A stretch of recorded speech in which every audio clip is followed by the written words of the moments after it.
Welcome back to the channel.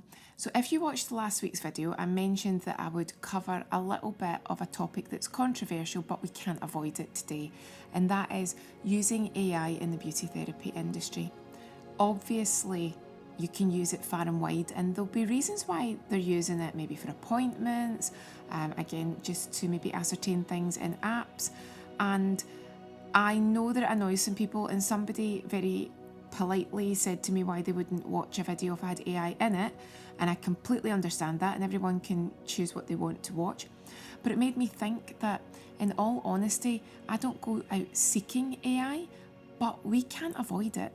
And a lot of the time we're actually using it in day-to-day life and we don't even know we're using it.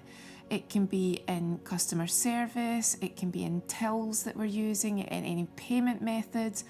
It can be in even just asking simple questions to who you think is a human, but actually you might find that on the telephone or on the computer it is not a human, it's actually AI that you're dealing with. So we can't avoid it. So I thought, let's very gently scratch the surface of AI in beauty, and I'll do it in my usual way. If I can understand it and find it marginally interesting, maybe you can. So let me start by saying that these products here, in some shape or form, I have been brought to by AI, or if not brought to, then I actually have used AI to ascertain that I'm using it for the right reasons and why I want to get a result from it. And this is actually not because I needed a shampoo. This was actually a hack that AI gave me, which was fascinating.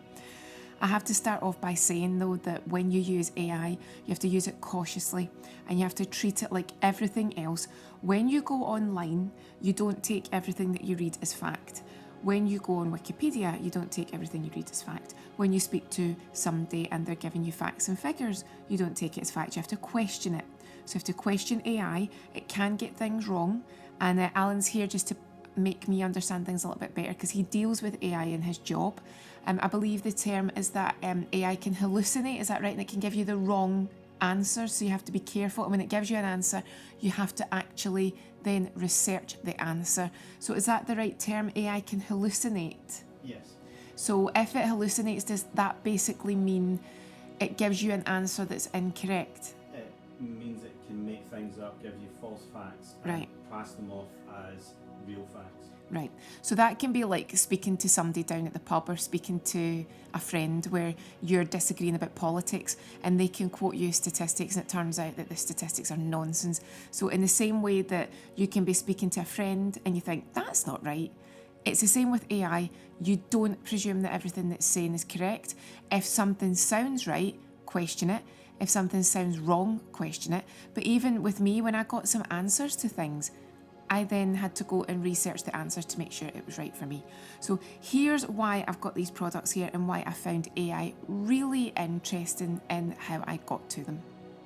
Right, this is fascinating. This was 2 weeks ago. I thought, why? Now again, age, hormones, that's what I think this is. I think it's hormones, right, my age.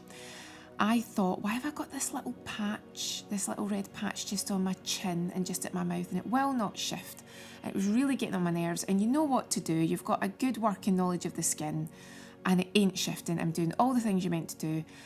I hadn't spoke to the nurse about this, but I had spoke previously about my fingers, if you remember. You cannot see a dermatologist for love nor money here in the UK unless it's something serious. I thought, right, I'm going to go online and see if I can figure this out for myself. It doesn't feel like a breakout, it feels like something else. So I put in the symptoms into Google, not expecting Dr. Google to diagnose, but just to give me an idea of why what I was using wasn't working. And what it came up with Google, as I've said before in previous videos, nowadays your first answer is AI. And the AI said, it sounds like seborrheic dermatitis. And when I read all of the potential symptoms, and again, the AI does say we can dig a little deeper, but it also says, remember that you have to speak to a doctor. So it's not suggesting, it's not basically diagnosing you, it's saying it sounds like it could be this. When I read all of the potential symptoms basically, and why it wasn't shifting, just a small patch, I thought, you know what?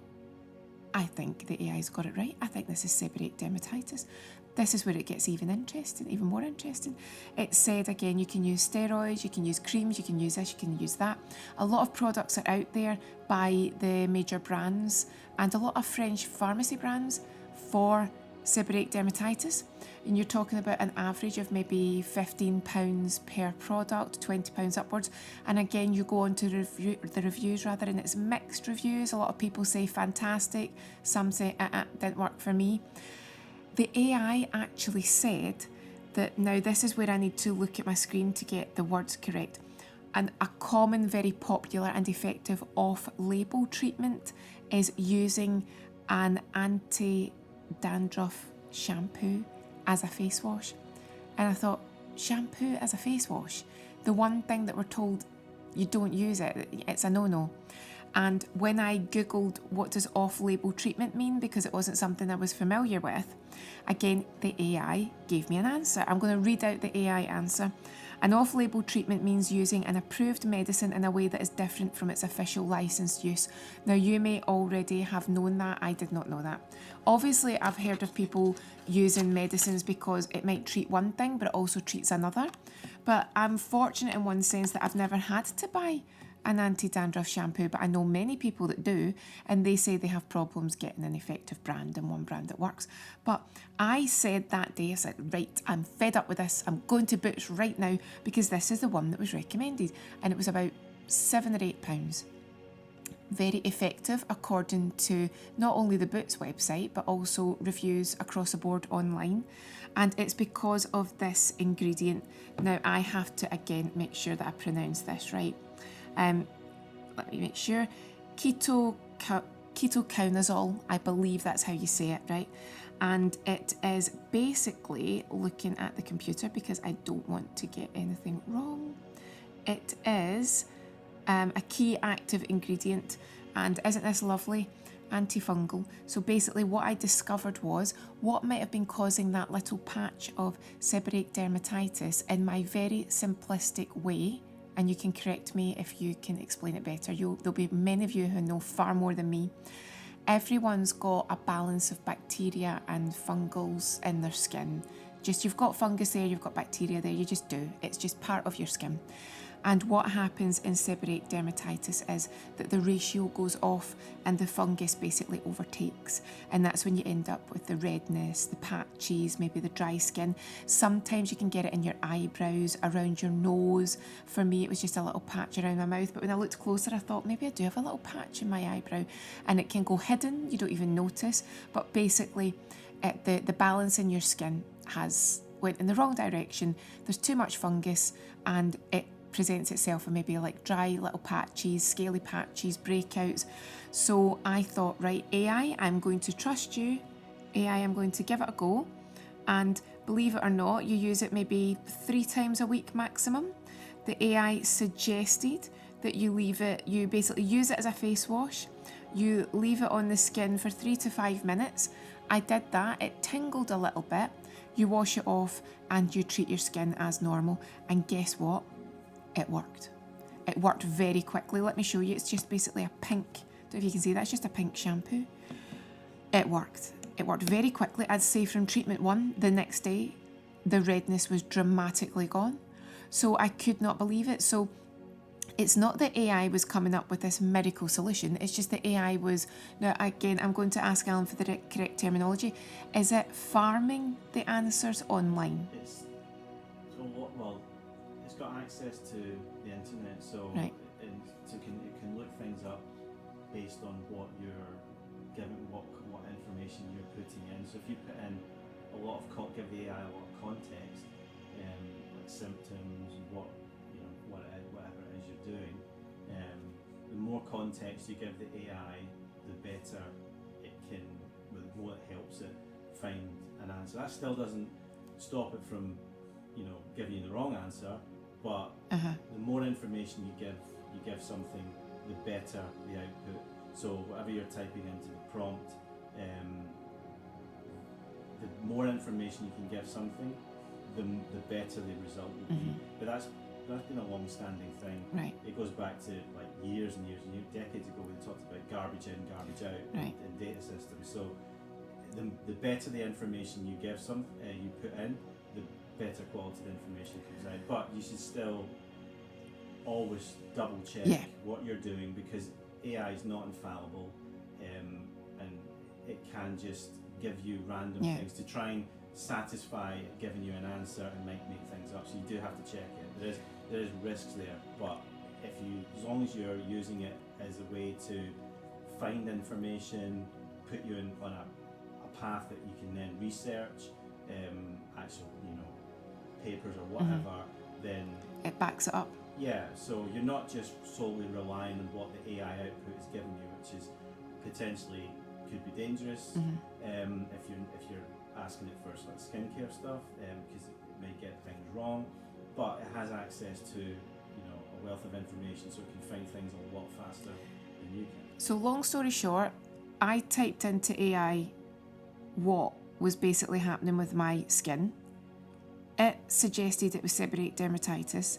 It suggested not just this, it suggested multiple prescription medications, specifically steroid cream. It suggested speaking to the pharmacy and the dermatologist. It then also suggested this. I chose to look deeper into this. I found that this was worth a shot for me. Don't want to go down more steroids. And it worked. So that's how I was led to this. AI led me to this, but I did my research. So that might be interesting to you. It was very interesting to me. And then my second use of AI, now as a side note, I want to show you the seams because I absolutely love seams, and this has helped me too. You'll know that again, I don't know why, but a lot of you will be in the same boat. I developed what they call summer eczema, summer dermatitis on my fingers a couple of years ago, but then I realised when I dug a little deeper that the little sort of the seeds of it, if you like, had started maybe 10 years ago in the winter, but then it just decided that it was going to go in the summer. And summer eczema is really common. You basically get little bumps in your fingers, but for me then it just went crazy over the winter. I got the worst. I didn't have eczema years ago, so it's new for me, but I got the worst I'd ever had this winter, continued into the summer, but without being able to ever cure it. If you remember rightly, a few videos ago, Nicola from Pixie Woo mentioned that she swore by organic cold-pressed rosehip seed oil. I thought I would give it a try, and it is miraculous. It's done far more for me than any of the creams from the doctor. You can't use a steroid ongoing. They gave me lots of lotions that are like the medical lotions. They didn't do anything, but again, they're doing the best that they can. Their hands are tied. But this did far more for me. You can't cure something. You can't remove it completely, but this has made it minimal, and minimal's all you can ask for. I've got a tiny little flare up here at the moment, but I actually think that might be caused by using some products to clean last week. That I think, even though I had gloves on, I think just the process of using the gloves and using the products, I think that might have just irritated my skin. But this is nothing compared to what it was when it was really dry, really sore, breaking. So this is a miracle. But I asked AI a little bit more about it. Why is it helping? What is it doing? And it was really interesting.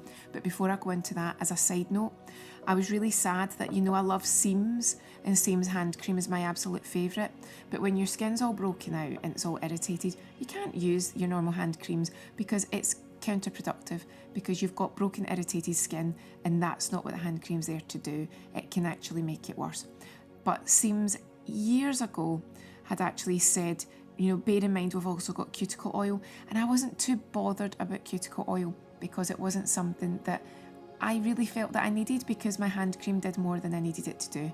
But I had some Seams cuticle oil, and I thought, I wonder if this will actually do anything for the dermatitis, for the eczema. And I thought, do you know what? Might as well give it a try. And if it makes it worse, then it's me that tried it. But do you know what? I have to honestly say, so it's called cuticle hand and nail oil. So it's not just cuticle oil. But to be fair, I always thought of it as just cuticle oil, but it's for your hands too. Now, I have found this to be really effective too. Obviously, the rosehip oil is the one that I feel has been game-changing in getting the skin to where I need it to be. But I have to say if you've got any dryness or irritation on your hands, honestly, you might want to give this a try because it's a really quick absorbing oil.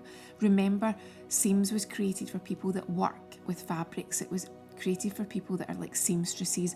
They work in production. They maybe have to be dressing people, have to change them.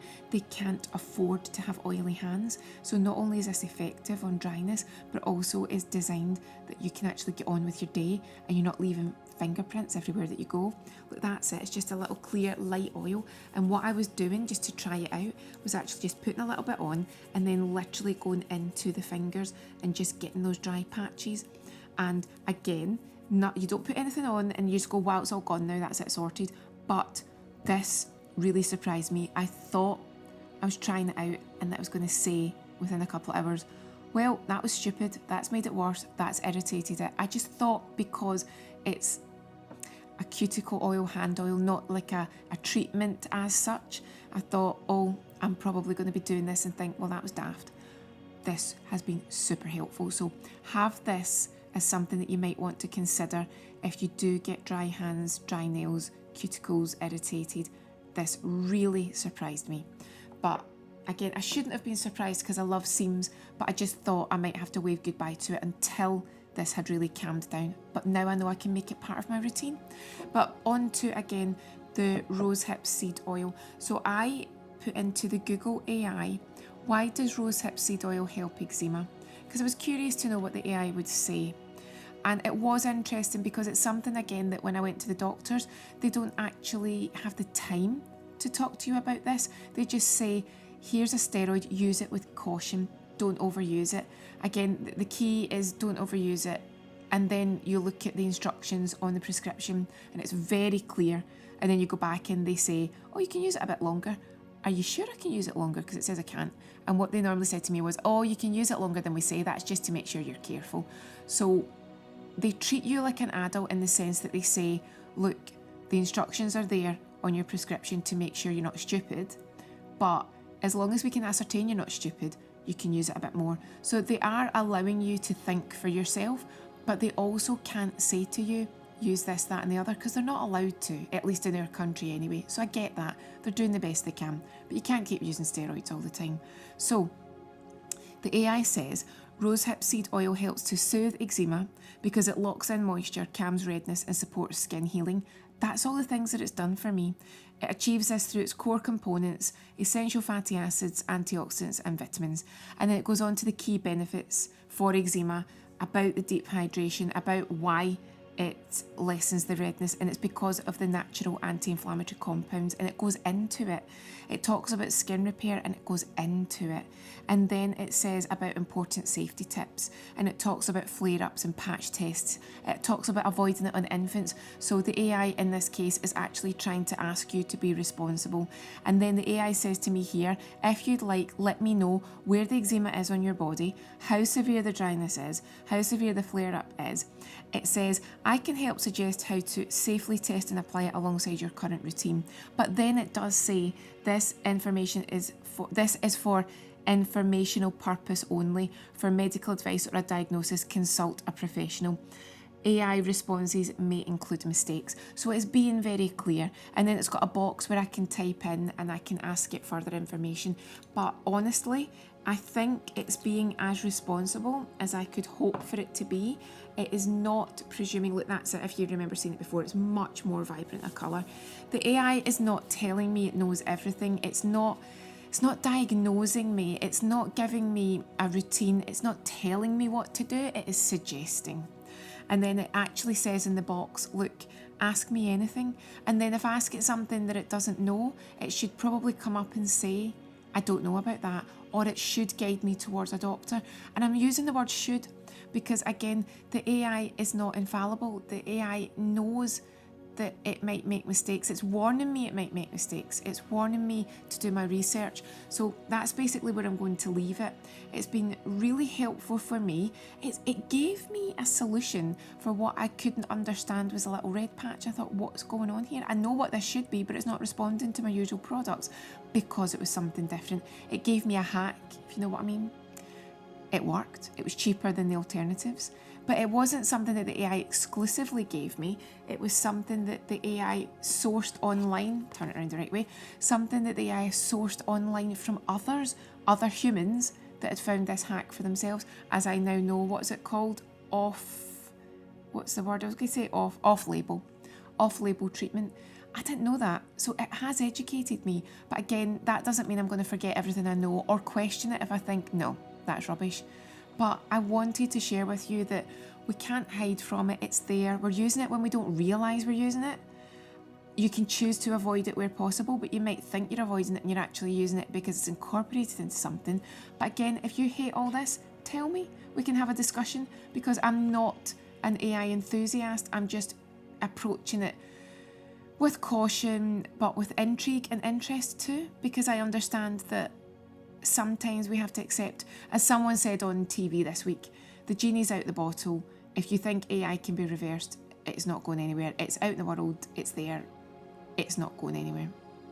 So I hope you found that useful, interesting, intriguing, annoying, whatever. I'm curious to know your thoughts. If you want to tell me that you didn't want to watch the video again, let me know, because I totally get it. There'll be videos that I don't want to watch either. But other than that, I'm curious to know your thoughts. Also, maybe this seborrheic dermatitis hack is new to you, new to me, but let me know. I hope you found that useful. Enjoy your day, and I'll see you again soon.